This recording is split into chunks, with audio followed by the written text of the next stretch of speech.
अब यहाँ पर महादेव जी पूछते हैं, देवी आप किसी बात से नाराज हैं? माता ने कहा पहले तो ये बताइए आप मुझसे प्रेम करते हैं कि नहीं? अरे बोली ये कोई पूछने की बात है, बहुत प्रेम करते हैं हम, सबसे ज्यादा प्रेम ही आपसे करते हैं। तो बोले फिर ये अमर कथा क्या है? महादेव जी कहते इसके बारे में किसने बता दिया? नेत्र बंद करते तो पूरा दृश्य सामने आ जाता है। नारद जी आए ना, महादेव जी कहते ब्राह्मण देवता आते और अपना कोई ना कोई काम करके जाते। अरे महादेव जी कहते हैं नहीं सुनाया तो अब सुना देंगे। माता कहती वो तो सुनानी ही पड़ेगी, पर अभी तक क्यों नहीं सुनाई? महादेव जी कहते हैं देवी जी मैंने इतनी कथाएं सुनाई, ये भी सुना देता, लेकिन आप महिलाओं में एक थोड़ी बुरी आदत होती है, लेकिन मैं नहीं कह रही, मैं खुद महिलाओं में क्यों बताऊंगी, लेकिन महादेव जी जो कह रहे हैं वो कहना पड़ेगा। वो कहते हैं कि एक थोड़ी बुरी आदत होती है। माता ने कहा कौन सी आदत? बोले आप कोई बात छिपा कर नहीं रख सकते। जहां 4-5 महिलाएं मिली नहीं कि वहीं सारी बातें बाहर।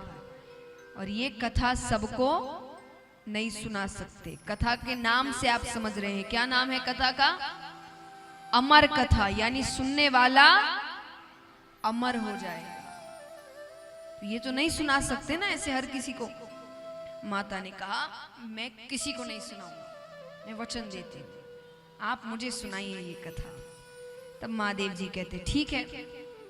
तो कैलाश पर्वत की एक ऊंची शिला पर जाकर बैठते हैं, कल्पतरु वृक्ष के नीचे।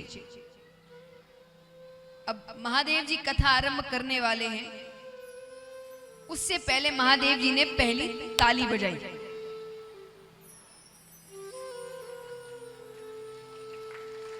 एक ताली महादेव जी ने पहली ताली बजाई। क्यों बजाई? ताली बजाते ही कैलाश पर्वत पे जितने भी जीव जंतु थे वो सब कैलाश पर्वत छोड़कर जाने लगे। देखिए ताली का महत्व है। आपने देखा होगा कथाओं में या कीर्तन सत्संगों में आपको ताली बजाने बहुत कहा जाता है। जो महाराज जी कथा कर रहे होते हैं या गायक कलाकार गा रहे होते हैं, ताली बजाने को बहुत कहते। कई बार भक्त थोड़ा झुंझला उठते हैं, क्या बार बार ताली ताली बजा रहे हैं ना। तो देखिए इसमें सिर्फ हमारा फायदा नहीं है, आपका भी फायदा है। क्यों? ताली बजाने के कुछ फायदे हैं या महत्व है, क्यों बजाया जाता है। सबसे पहली चीज, ताली वो व्यक्ति नहीं बजाता जिसके अंदर अहंकार होता है। उदाहरण स्वरूप हम कई बार बड़े बड़े कार्यक्रम कराते हैं, चाहे कथाएं ही हों, आप किसी ना किसी बड़े व्यक्ति को निमंत्रण भेजते हैं, कोई तंत्री मंत्री हो या बड़ा सेठ है, ऑफिसर है, कुछ भी है। अब वो आएंगे तो वो एकदम शांति से बैठे होते हैं, ताली नहीं बजाते ज्यादा।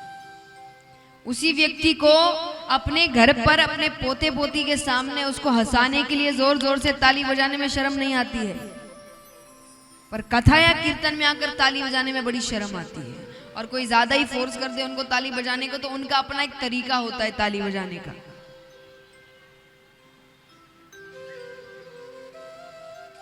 इसका मतलब क्या है? व्यक्ति के अंदर अहंकार है। जो भगवान के दरबार में भी आकर खुद को बड़ा समझे, यानी उसके अंदर अहंकार, तो ताली यानी आपका अहंकार दूर होता है। आप पूर्ण रूप से भूल जाते हैं कि आप कौन हैं, कि आप सिर्फ भगवान में लगे हुए, भक्ति में हैं। दूसरा कारण आलस्य। अब देखिए भजन के लिए तो चलो फिर भी होता है, भजन चलते रहते हैं तो उतनी नींद नहीं आती, पर कथाओं में तो ऐसा नहीं होता। कथाओं में तो कितनी कितनी देर तक भजन ही नहीं आते, एक दो झपकी तो इसीलिए कहा जाता है कि जब भी भजन आए या कोई अच्छी बात हो तो ताली बजाना। उससे क्या होगा? शरीर के अंदर एक ऊर्जा रहेगी, जोश रहेगा, तो उससे नींद नहीं आती। और तीसरा और सबसे बड़ा कारण कई बार हमारे आसपास ऐसे जीव जंतु बैठ जाते हैं जो खुद तो कथा सुनते नहीं, दूसरे को भी सुनने नहीं देते।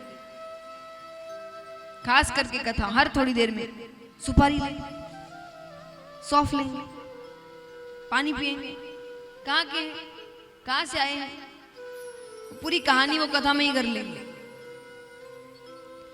तो वो कब करते जब आप शांत बैठे हैं, आप खुद इधर उधर देख रहे हैं, तो वो बात करेगा। अब आप यहाँ ताली बजाने में मग्न हैं, कथा में लीन हैं, तो वो आपको छेड़ेंगे नहीं, वो किसी और को ढूंढेंगे। तो इसीलिए कहा जाता है जब भी कथा या सत्संग में हो तो जितना हो सके उतनी तालियां बजाइए। ताली का महत्व है, क्योंकि भगवान ताली यानी कि आप कथा में आते ताली बजाते, कथा में आप क्यों आए हैं? भगवान से जुड़ने के लिए। भगवान से जुड़ना इतना आसान थोड़ी है, बीच में तो थोड़ी अड़चने आएंगी, तो यही है वो अड़चने।